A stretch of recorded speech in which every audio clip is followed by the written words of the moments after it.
ওসমানে গনি এক কুয়া ইহুদির থেকে কিনছেন। আল্লাহ রসুল জিজ্ঞাসা করছে, ওসমান কত দিয়ে কিনলা? এটা বলা যাবে না, এখন ওই কুয়া মদিনা মুনাওয়ারা রাখা আছে। আল্লাহ রসুল পানি খাইতেন, মুহাজির আনসারদের কোনো পানির ব্যবস্থা ছিল না। আল্লাহ রসুল আলোচনা করতেছিলেন, ওসমান এত সুন্দর কুয়া, আমাদের তো একটা কুয়ো নাই, পানির কোনো ব্যবস্থা নাই। ইহুদি পানি খাইতে গেলেও এখানে বড় বিরক্ত করে, আনতে গেলেও বিরক্ত করে। ওসমান রাদিয়াল্লাহু তাআলা রক চিনতেন, যা বলছে কুয়া বেচবি? কয় না। কয় কত হইলে বেচবি না? কয় কত দিবি? কয় তুই কত নিবি? তো বলছে গাট্টি বইরা, বলছে ডান, কিনা ফেললাম। যা বলছে ডান, কিনা ফেললাম। আয়েশা আল্লাহ রসুলকে বলছে, ইয়া রাসূলুল্লাহ কুয়া কিনা ফেলছি। কয় কত দিয়া? কয় এটা বলবো না। বলছে ওসমান সন্দেহ করতেছি না, প্রতিযোগিতা আজকে তোমার আর আল্লাহর চলতেছে, প্রতিযোগিতা তোমার আর আল্লাহ। ইয়া রাসূলুল্লাহ গাট্টি বইরা চাইছে, কয় যে জিবরিল গাট্টি লয়ে আইছে। তুমি গাট্টি বইরা টাকা দিছো, জিবরিল হুকুম নিয়ে আসছে, ইফআল মা শিতা কাদ গাফারাল্লাহু মিন যামবিকা মা তাকাদ্দাম ওয়া মা তাআখার। ওসমান যা মনে চায় তা করো, তোমার আগে পিছে সব গুনাহ মাফ। ও মেরে দোস্ত, ওনারা পাগল ছিলেন না, পাগল। আমরা কিছুই পারি না, তারপরও কত কিছু দেখাই, ঠিক না? ওনারা ম্যাগ ডাইকা নামাইতে পারতেন, বিশ্বাস হয় না? হ্যাঁ, চিঠি দিয়া সমুদ্রকে পানি ছাড়াইতে পারতেন। দরিয়ায় নীল ৪,৫০০ কিলোমিটার, আমার এই দুই চোখ ৬ বার দেখছে, ৬ বার। আমি ৬ বার সুদান গেছি। দরিয়ায় নীল ৪,৫০০ কিলোমিটার। ওমর রাদিয়াল্লাহু তাআলা আনহুর চিঠির বিনিময়ে এখনো পানি দিতেছে। যেই মুহূর্তে চিঠি ফালাইছে, এখনো ওই দিন, ওই সময়, ওই মুহূর্তে যখন পানিটা উঁচা হয়, উগান্ডার থেকে আর ইথিওপিয়ার থেকে যখন উঁচা হয়ে সামনের দিকে ছুটতে থাকে, দুনিয়া মনে করে সবকিছু ভাঙ্গা শেষ করে ফেলবে, না ১ ইঞ্চিও দরিয়া নীলের বাহিরে যায় না। যারা টোকা দিয়ে ভূমিকম্প দূর করতে পারতেন, আপনি ভিডিও কল করেন, আজকে ১৪০০ বছর আগে ভিডিও কলের তথ্য আপনাকে দেয়া গেছে, প্রযুক্তি দেয়া গেছে। কে দিয়া গেছে? ওমর রাদিয়াল্লাহু তাআলা আনহু দিয়া গেছেন। মদিনা মুনাওয়ারায় আল্লাহ রসুলের মেম্বরে দাঁড়ায়া, বন্দর আব্বাসে দাঁড়ানো আছে সারিয়া, আর সারিয়াকে বলতেছে সারিয়াতুল জাবাল, সারিয়া পাহাড় সামলা। ২-৩ মাস পরে যখন জিজ্ঞাসা করছে, সারিয়া শুনছিলা? তো সারিয়া মুস্কি মুস্কি হাসতেছে আর বলতেছে, ওয়াল্লাহি সামিতু রাআইতু আন্না উমর আমিরুল মুমিনিন ওয়াকিফুন আলা মিম্বারির রাসূল। শুধু আওয়াজ শুনি না, দেখছি আল্লাহ রসুলের মেম্বরে দাঁড়ায় আমাকে পাহাড় দেখায়। এখনো বন্দর আব্বাসে ওই পাহাড় রাখা আছে, ৩,০০০ কিলোমিটার দূর। ইরানের শহরে এখনো যান না, আমি দেখে আসছি, আপনারা দেখে আসেন।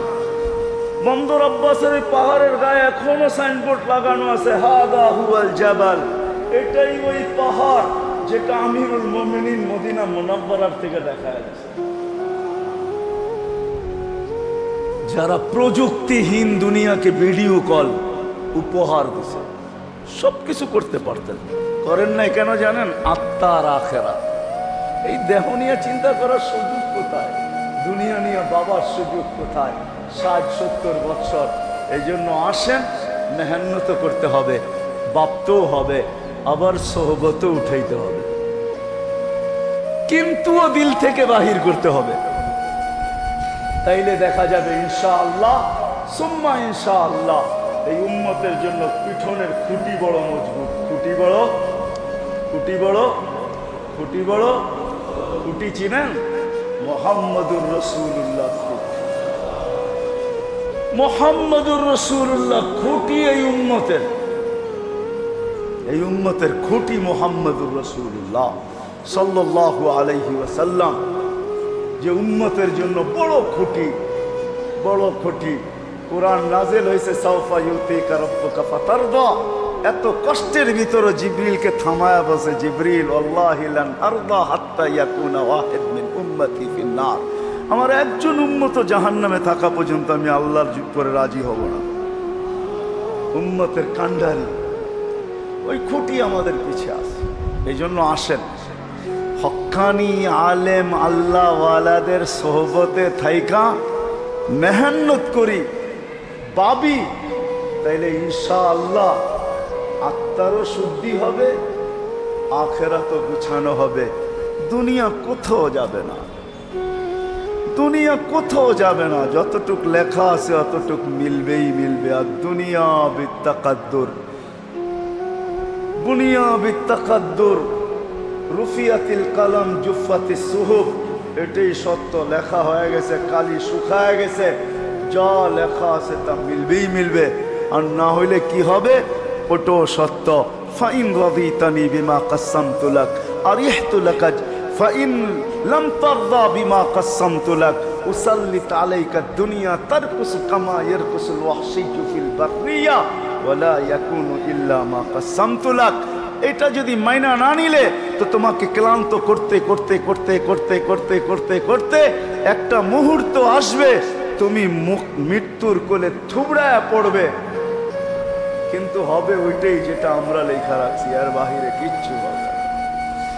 এই জন্য পুরা মজমাকে হাত জোড় বলবো, আসেন হক্কানি আলেম আল্লাহওয়ালাদের সোহবতের সাথে ভাবিও, মেহনত করি, আর দিল থেকে কিন্তু বাহির করি, আখেরাতের ফিকির করি, আত্মা নিয়া ভাবি, আখেরাত নিয়া ভাবি, বড় দ্রুত গুছায় আনি। সেই মোহাম্মদকে আল্লাহ সুযোগ দিয়েছেন, কাউকে সুযোগ দেন নাই। হাত্তা ইউগারগির কণ্ঠনালীতে রু আসা পূর্ব মুহূর্ত পর্যন্ত এই উম্মতের জন্য সুযোগ আছে। আল্লাহ সুযোগ দিছেন, শুধু নবীজির খাতিরে দিছেন, নাইলে কোনো উম্মতকে আল্লাহ এত বড় সুযোগ দেন নাই। আমাদের নবীজির চোখের পানির কারণে দিছে যে আমার উম্মতকে সুযোগ দেন। বলছে হাত্তা ইউগারগির, কণ্ঠনালীতে রু আসার পূর্ব মুহূর্তে সুযোগ দিলাম। হাত দিয়ে আমার কাছে মাপ চাইতে দেরি, আমি মাপ করতে দেরি করব না। তো ওয়াদা নিছেন, যদি হাত দিয়া না চাইতে পারে, মুখ দিয়া না বলতে পারে, তাইলে কি মাপ পাবে না? তো আল্লাহ ওয়াদা করছেন, আঙ্গুল দিয়া ইশারা দিল মাফ করে দিব। বোবার কি জবান আছে নাকি? হ্যাঁ, বোবা কি করে? ইশারাই করে, কবুল না কবুল না। হ্যাঁ, ওলামা কি বলে? কবুল। হ্যাঁ, হায় হায় হায়, কেমন নবী বোবাদেরকে বলেন, কেমন নবী অচেতন মানুষকেও বলেন না, সেদিন মুখ দিয়া না বলতে পারে, এরকম করলেই হবে। সুযোগ আমাদের জন্য আছে, করবেন না করবেন না? পাক্কা ওয়াদা? কি বলেন? ভাববেন?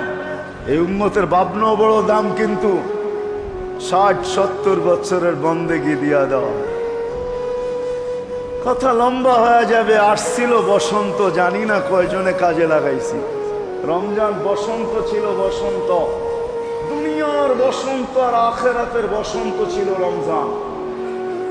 রমজান শুধু বসন্ত ছিল না, রমজান ছিল প্রশিক্ষণ।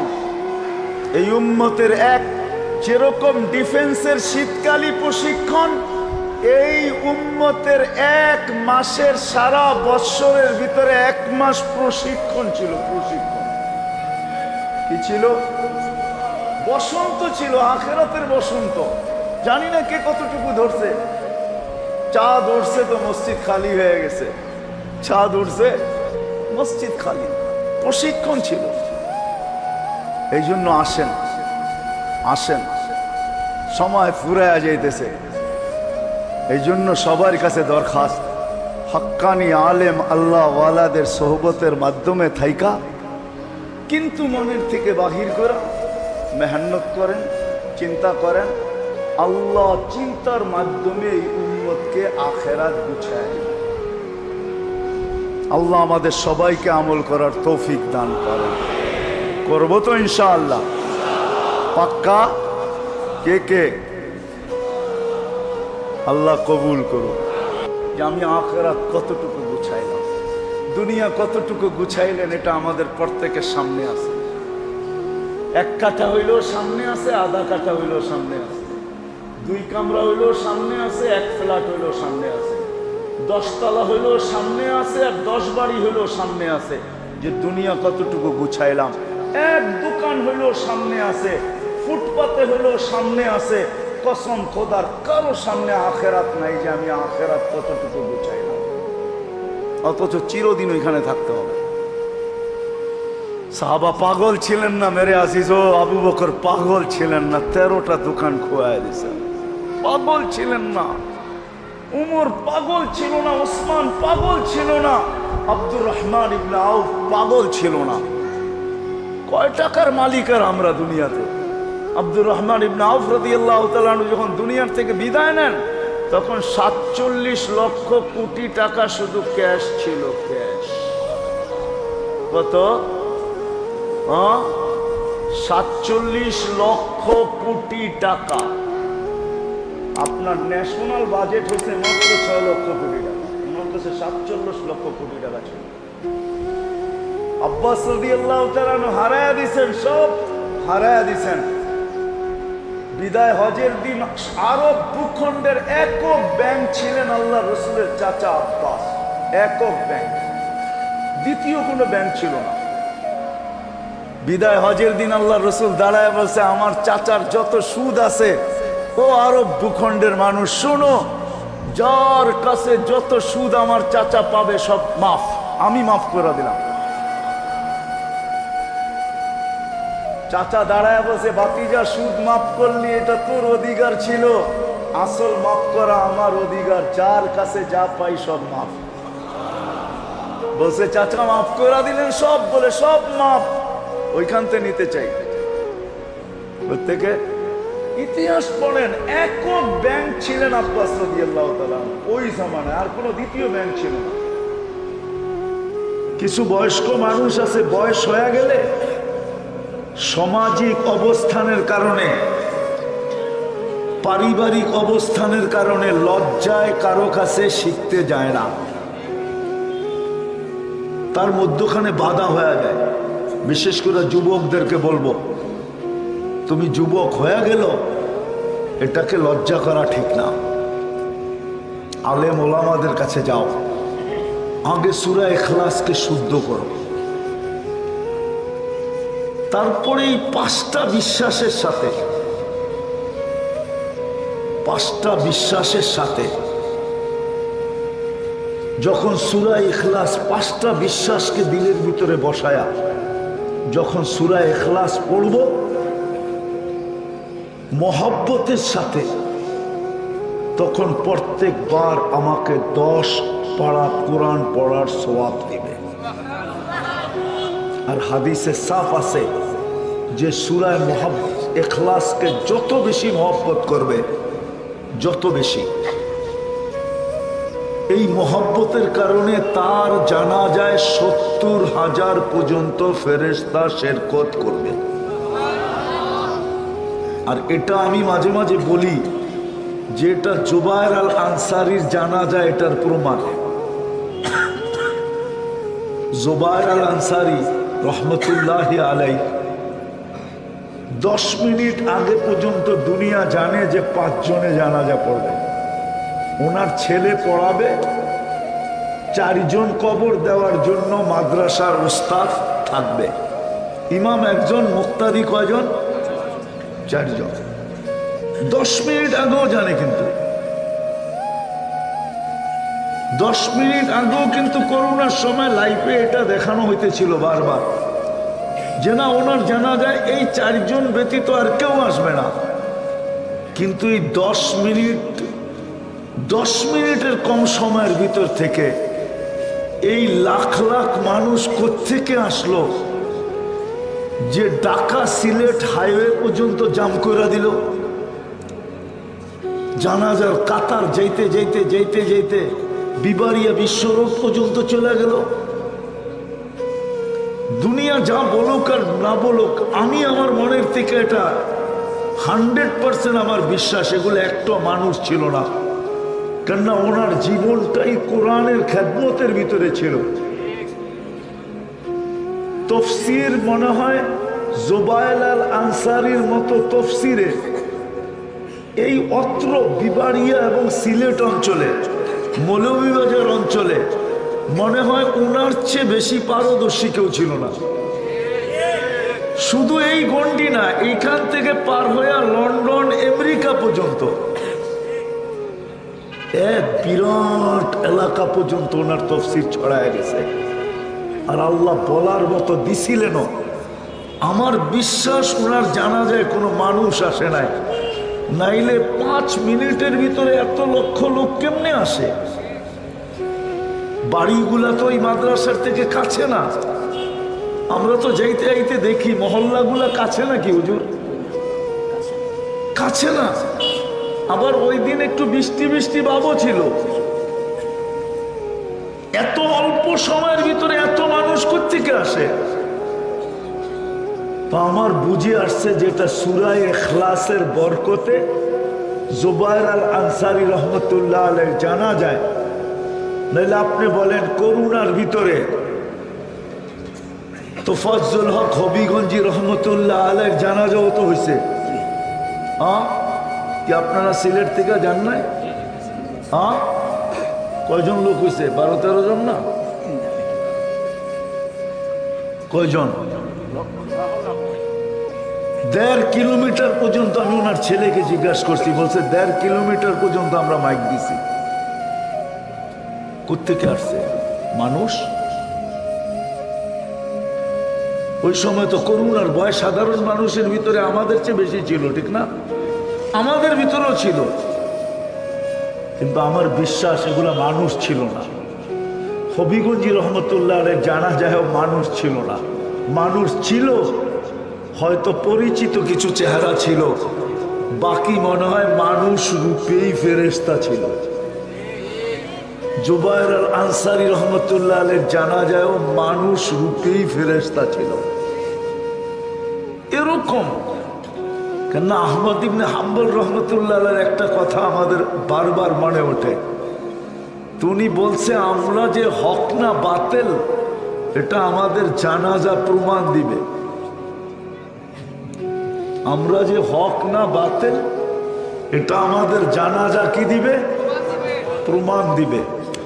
আসলে আপনি দেখেন, দুনিয়াদার লোকদের জানাজায় নামাজ মুসল্লি হয়। আমি সিলেটের কথা বলতেছি না, অন্য জায়গার কথা বলতেছি। কিন্তু দেখবেন 70% মানুষই উজু করে নেয়, ঠিক না? কি সত্য? তো ফর্মালিটি হিসাবে চলে আসছে। বা যদি উঁচু করেও এসে থাকে, কিন্তু দেখেন ওই জানাজায় লোকগুলা কে আসছে। আর ওলামাদের জানাজা যখন হয়, কয়েকদিন আগে না হয়ে গেল কার জানাজা? গাছবাড়ি হুজুরের। ওই জানাজায় লোকগুলা কারা আসছে বলেন? সারা সিলেটের মাদ্রাসার উলামায়ে কেরাম ছেলেরা আগে, সাধারণ মানুষও আসছে। কিন্তু সাধারণ মানুষের ভিতরে বাক করতে গেলে দেখা যাবে দিনদার মানুষই বেশি আসছে, ঠিক না? অনেক মানুষ এই কথা ভাইবা আসে নাই যে আমি জানা যায় যে পড়মু কি তো জানাজার দোয়াই জানে না। ও প্রথমেই ধাক্কা দিছে, আমি গাছবাড়ি হুজুরের জানাজা যে পড়তে যাবো, আমি পড়মুটা কি? ওর তো এই মাসলা জানা যায় যে জানাজার ভিতরে দোয়া এটা কোনো ওয়াজিবও না, ফরজও না, শুধু তাকবীর জরুরি। ওর তো এই মাসলা জানা নাই। তো এটা ভাইবা আল্লাহই দূরে রাখছে যে দরকার নাই তোর যাওয়ার। গাছবাড়ি রহমতুল্লাহ আলাইহির জানাজা পড়ার জন্য যারা যোগ্য ওদেরকে আগেই পাঠায়া দিছি। তুই ধারণা করে বাড়িতে বসে থাকো যে আমি যাইয়া পড়মু তো পড়মু কি, আমি তো দোয়াই জানি না। তো যেটা বলতেছিলাম শেষ কথা, আসেন সূরা ইখলাস এই 5 ইয়াকিনের সাথে সহি শুদ্ধভাবে যদি পড়তে পারি তাহলে এটার হাজারো ফজিলত আছে। ইবনুদ দুনিয়া রহমতুল্লাহ আলাইহি লেখছেন, কেউ যদি 300 বার সূরা ইখলাস পড়ায় অভ্যস্ত থাকে, ডেইলি 300 বার পড়বে, উনি সনদের সাথে লেখছেন, তাহলে ওই ব্যক্তি নিজের জান্নাতের ঠিকানা দেখা ব্যতীত মৌত হবে না। আর 300 বার পড়া কোনো কঠিন না, 300 বার পড়া কোনো কঠিন না। সূরা ইখলাস ৮০ বার পড়লে ৮০ বৎসরের গুনাহ মাফ হয়, হাজারো ফজিলত। কিন্তু এই ৫টা ইয়াকিনের সাথে হইতে হবে। কয়টা? ৫টা। কিসের সাথে? ইয়াকিনের সাথে। যখন এই ৫টা ইয়াকিনের সাথে শুদ্ধ সহি শুদ্ধভাবে আমি সূরা ইখলাস পড়ব আর একে মহব্বত করব। সূরা ইখলাসকে মহব্বত করা এটা ডাইরেক্টলি আল্লাহকে মহব্বত করা। এই জন্য সবার কাছে দরখাস্ত থাকবে, সাধারণ মানুষের কাছে লজ্জা করা কোনো লাভ নাই। কালকের থেকেই সিলেট অঞ্চলের মতো মাদ্রাসা ওলামাদের অভাব নাই। কারো কাছে যান, শুধু সূরা ইখলাসকে সহি করতে ২-৩ দিন গেলেই হবে। যান, সহি শুদ্ধ করে ডেলি কমসে কম ৩ বার এই নিয়তে পড়েন যে আমি আমার আমলনামা কোরআনের খতমের সওয়াব থেকে শূন্য দেখতে চাই না। ডেলি ৩ বার পড়েন এই নিয়তে। আরে মেরে দোস্ত, একটা কথা বলি, আপনার আব্বা চলে গেছে দুনিয়ার থেকে, আম্মা চলে গেছে দুনিয়ার থেকে, ঠিক না? আপনি, আমাদের দেশে প্রচলন আছে মা বাবার জন্য কোরআন খতম করে, ঠিক না? কি সত্য তো? হুজুর বসা আছে, হুজুররা পিছিয়ে আসে, আবার হাইসা দেয় কিনা আল্লাহ জানে। আমরাও তো এক জমানের ছাত্র ছিলাম, ঠিক না? হয়তো সিলেটে ছিলাম না, অন্য জায়গায় ছিলাম, তো আগের থেকেই এই রেওয়াজ চলে আসছে হেফজোখানার ছেলেদেরকে নিয়ে খতম করে, ঠিক না? কি কিন্তু হেফজোখানার ছেলেরা তো ছেলেই, ঠিক না? কি হুজুররা বুঝা ফেলছে আমি যা বুঝাইতে চাইছি। কিন্তু আপনি যদি ডেলি ৩ বার সূরা ইখলাস পড়লেন সহি শুদ্ধ, আর বললেন আল্লাহ এই খতম বাবারে দিলাম, এই খতম মায়েরে দিলাম, এই খতম বাইরে দিলাম, সামনে রমজান আসতেছে, একবার পড়লে ৩ বার পড়লে ৭০ খতম কোরআনের সওয়াব হবে। আপনার ফ্যামিলি ৭০ জন মারা গেছে, লোকের নামও তো আপনি বলতে পারবেন না। পারবেন? পারবেন? একজন যদি পারেন তাহলে আমি তারে পুরস্কার দিব। কেউ দাঁড়ায় বলতে পারবেন যে আমার ফ্যামিলি ৭০ জন মারা গেছে, এই এই এই এই ৩ বার পড়লে রমজানে ৭০ খতম। আপনি ৭০ জনকে দিয়া দেন না, নানাকে দিতে থাকেন। কেন না, নানার অধিকাংশ তো আমরা নানার নামও জানি না, ঠিক না? আজকাল জেনারেশন বাপের নামের পরে দাদার নাম জানে না, এরকম জেনারেশনের সংখ্যাই বেশি। এইখানে কয়জন যুবক দাঁড়ায় দাদার নাম বলতে পারবে? আচ্ছা, দাদা পারলো, কিন্তু পর দাদা, দাদার বাবার নাম আমাদেরকে তো ছোটবেলা বসায়া, এটা বাংলাদেশের দুর্ভাগ্য। কিন্তু বাংলাদেশের দুর্ভাগ্য এটা নিয়ে কোনো জোর নাই। কিন্তু হ্যাঁ, এখনো আরো ভূখণ্ডে আছে বংশের সাজারা মুখস্থ করা। তো আপনি তো দাদা পর্যন্ত নাম জানেন, এর আগে তো নামই জানেন না। আপনি দিতে থাকেন না, ৩ বার রমজানে পড়বেন ৭০ খতম। কত? ৯৯ বার পড়লে কত খতম হবে? ৩ বারে যদি ৭০ হয় তো ৯৯ বার পড়লে ৩৩। ৩৩কে ৭০ দিয়ে পূরণ দেন, কত হবে? দেখেন, এত খতম তো হয়ে যাবে ডেলি যদি ৯৯ বার পড়ি রমজানে। ১ কম ১০০ দেন না? আপনার যারা দুনিয়ার থেকে চলে গেছে কয়জন রে দিবেন? দিতে থাকেন। এই জন্য কথা শেষ, পায়ে হাত রেখা বলি, এই ৩ ইয়াকিনের সাথে আল্লাহর ওয়াহদানিয়াত, আল্লাহ যে এক, আল্লাহ যে এক, আল্লাহ যে সামাদ, আল্লাহ কারো মুখাপেক্ষী না। আল্লাহর থেকে কেউ হয় নাই, আল্লাহ কারো থেকে হন নাই। আবার আমি দেখাইছি কোনটা দিয়ে কোনটা বুঝাইছেন। আর পঞ্চম হইল যে আল্লাহ কাউকে এজেন্সি দেন নাই। এই সম্প্রদায়টা কিন্তু আমাদের ভিতরে অনেক বড় একটা সম্প্রদায় আছে।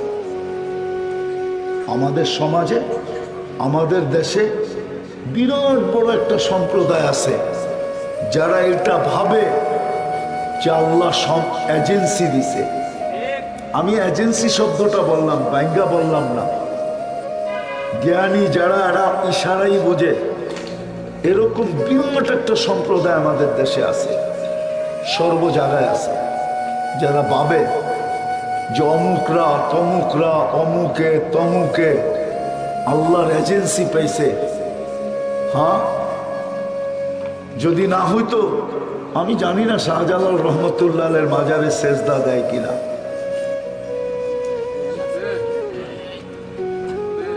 সুযোগ পাইলে দেয়, সুযোগ পাইলে দেয়, কিন্তু সচরাচর দেওয়ার কথা ওইখানে লেখা নাই, নিষেধই লেখা আছে।